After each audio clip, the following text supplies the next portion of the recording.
You know, it's really hard following Randall. And I'm the guy that stands between you and the break. So I'm going to try to keep this interesting, but I'm also going to try to keep it short.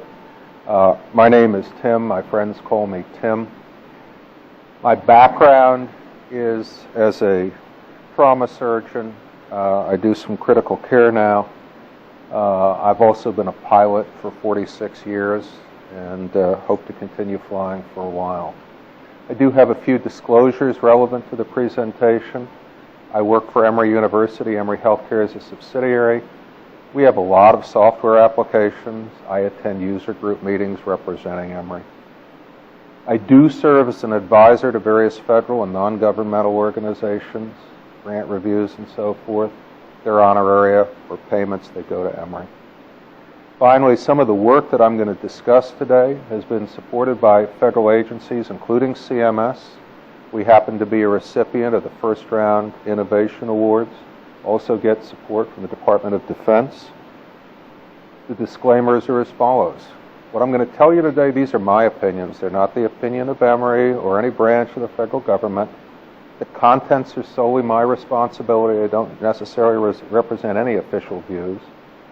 And finally, the data that I'm going to show you are data we've generated internally. The findings might or might not be consistent with or confirmed by the independent evaluation contractor. So those are the disclaimers. Why are we here? I think we're here because, as Thomas Jefferson, the third president of this nation, said, the care of human life and happiness, and not their destruction, is the first, and he added, the only object of good government. Care of life is why the government exists. That's not smart. You've seen plenty of pictures like this today. I can see Marie in the background say, yeah, I recognize that. There's a patient there in the corner obscured by the little brown oval. There are probably 25 devices in that room and a nurse who's covering another one of those such patients. There is no possibility that that human being, and I will argue publicly and privately that there's no safety device ever been invented that's going to replace a well-trained critical care nurse. She is the expert, and she keeps us alive and our patients alive. But you can't work with that. Nobody can. This is what we think it might look like. We've actually built this. Don't try to read the fine print. It's on the web. It's on my Facebook page. I'll be happy to send you a copy. But we think there's a smarter way to do business. We think it's founded on situational awareness. That means perceiving the data, not having it lost to the ether, comprehending the data, understanding how different data types juxtapose and trend, and actually projecting into the future and acting on those projections makes a difference. Dr. Pinsky told you about it. If we can move the recognition of something bad happening earlier in time, we can take action. So it's got to be all about the patient at the bedside surrounded by equipment, but we have to have representations that people can see close by. We have to be able to look at the entire unit and prioritize within the entire unit, and then we actually need to have a second level of monitoring, because we can't add one more device to that 25 device room and have the critical care nurse come to us and say, gee, I would really love to have another alarm and alerting system. That won't work. Just won't. We've got big data coming out of these rooms. By our count, maybe you've got different data, but we've got somewhere between 2,000 and 3,000 elements per second coming out of every room. 4 to 8 channels VCG, A-line, end-tidal CO2. We just keep layering more and more stuff on. There is no way a human being can process that in real time. We need computational support. It's big data, but the analytics have to be real time because, again, as you've seen from Randall's presentation, Dr. Moorman's presentation, We don't need to know what happened 6 hours ago. We need to know how what's happening right now relates to what happened 6 hours ago. So we need predictive and real-time analytics capabilities. The computing model has to be different. We can't use we've got a database, we're going to write a query on the database, wait for the query to come back. That doesn't work anymore. We need a computing model that recognizes that data never stops flowing. It's a river of data. Some would argue a tidal wave, but everybody says we're awash in the data. And we need sensors that we can put in the data stream. They will create their own data streams, but there will be meaning in those additional data streams. We've created information that can be adapted, analyzed, and then delivered to different types of presentations.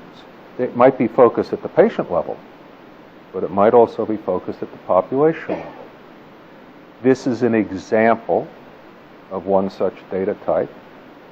It's a 20-bed unit. On the x-axis, we've got plotted O2 saturation. On the y-axis is heart rate. The two things that I've got in black, they look different from most of the others.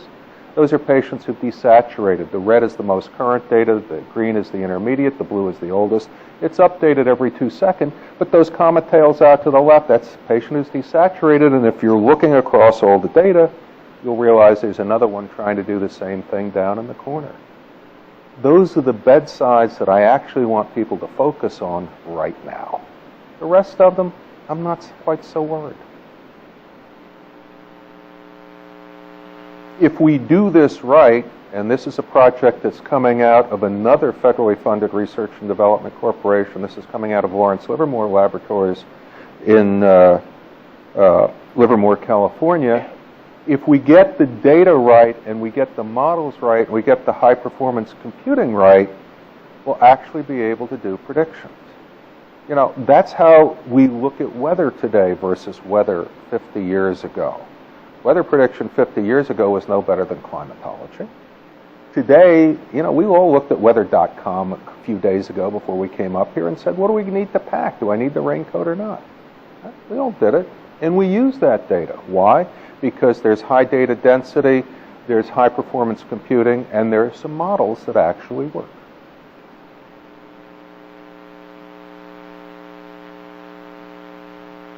We want to make patients safer.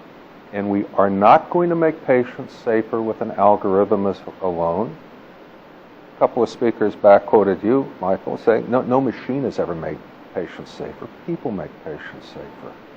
And we think that it's going to require a different division of labor and different tools. The way we've done it is to start building on a commercial platform, the Philips eICU platform, which is what you see here.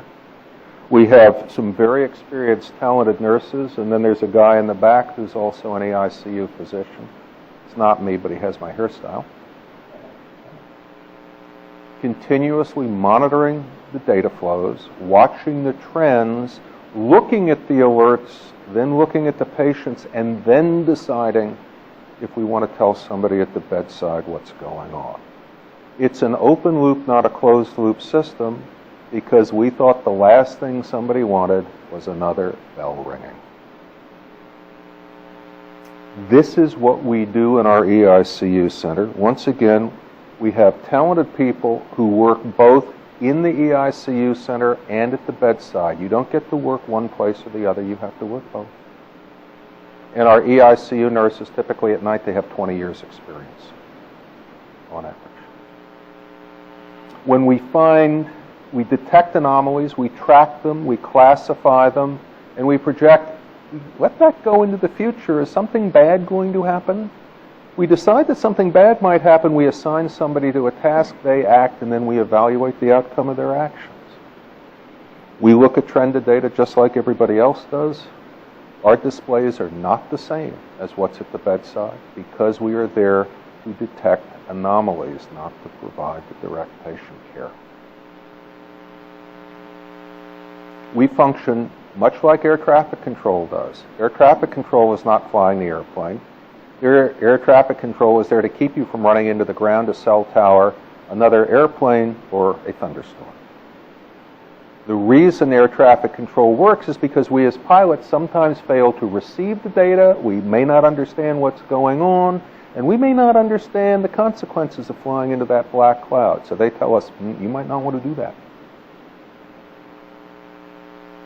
That's what data looks like in a common device that we all work with. Okay? It's uninterpretable as data streaming. It's not a medical device. This is how we see the data that comes across. Okay? It's intuitive. We have a bird's eye view. We have a magenta line. That's the recommended way to get to our destination. We have some environmental information and some predictive stuff. And for every one of you who's used one of these devices in your car, you've gotten distracted, you've taken a wrong turn, you've run across road closed, and what happens? The device doesn't say, it's recalculating, and it gives you a way to get back on track. This is actually what data should be doing for us and for our patients.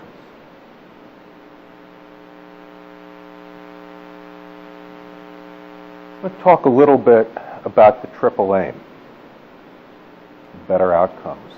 When Don Berwick articulated the triple aim of care, health, and cost, I remind you that he conceived this with the population as the focus of concern.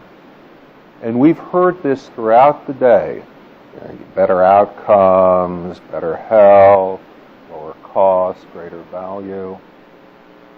But that's a little distant from the perspective from the other side of the sheets. Who in the room has actually been a patient in an intensive care unit? A couple of hands. Who in the room has had a family member in the ICU? All the hands go up. How'd you feel? You're national leaders. And I can tell you without asking, you didn't feel terribly good about being there. That's because once you are on the other side of the sheets, or you're with somebody on the other side of the sheets, your perspective has nothing to do with population.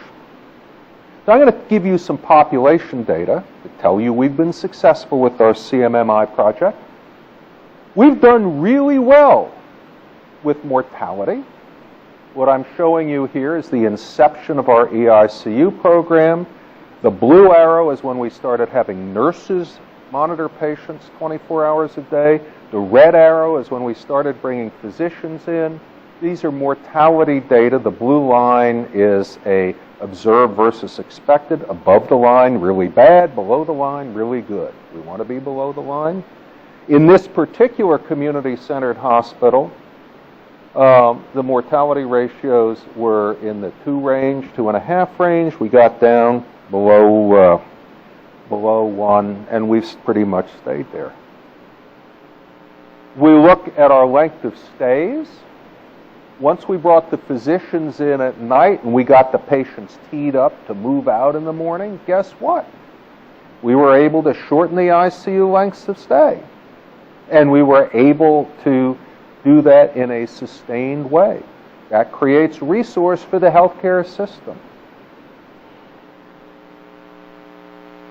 Patients are getting sicker. That's the blue line. That's the Apache scores that have risen over time, aggregate in this particular hospital. We've taken costs out, at least in terms of what we understand and the expected payments for the charges we've issued. That's the red line. Sicker patients, and we're taking care of them at lower aggregate cost. And you know what? Patients and families don't really care about this. They don't care about the mortality data because nobody goes into the ICU thinking they're going to die. They don't care about the length of stay because they'll stay as long as they want to just to get better. They don't care about the cost because hopefully somebody else is paying for it. We have a problem translating all these ideas into things that are going to resonate with patients and families. This is not the first time in history that leadership has had a problem translating that idea.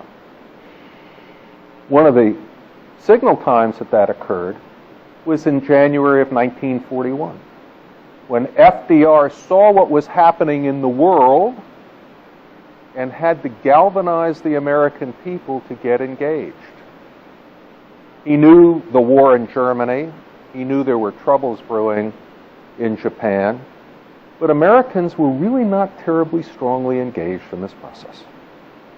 So rather than talk about economics and so forth, he said to the American people, you ought to worry about 4 freedoms. Freedom of speech, freedom of worship, freedom from want, freedom from fear. And he was effective in making these global ideals matter to individuals. Now, I'm going to leave you with an idea that patients and families have their own needs. They want 4 freedoms as well. You've heard it today many times. There's an alarming rate of errors in the ICU.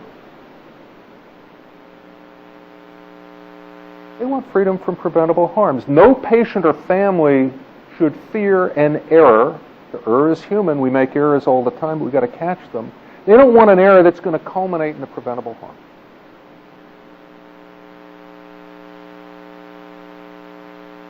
You contact the healthcare system. Nobody likes to go see the doctor or the dentist. Maybe some of you do, but I have yet to find somebody who says, oh, gee, I'm going to go get my tooth drilled this morning, right? No patient or family should ever experience unnecessary pain or misery. And every time we do an unnecessary procedure, we poke and stick somebody, that's unnecessary pain. Every extra day they spend in the ICU, that's unnecessary misery. And you say, really? Remember that conversation about the Foley catheter? I got news for you, Foley catheters are no fun. The third freedom that matters to patients and families, nobody, no patient or family should experience unnecessary disability, unnecessary. We all get old, we all age, we all become infirm. But nobody wants to be a burden on themselves or their loved ones. And finally,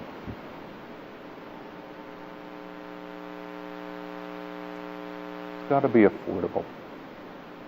We can't add technology and people and stuff and add to the cost of healthcare. We actually have to use what we've got and less by reallocating the labor, by using technology wisely to substitute for later.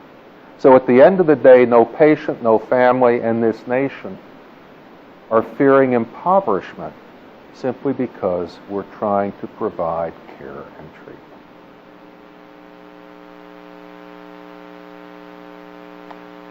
That's my airplane.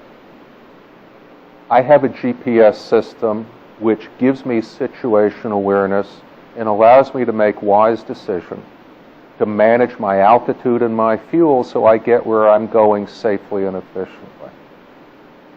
We have to do the same thing for the patient in the bed and the family at the bedside. Thank you.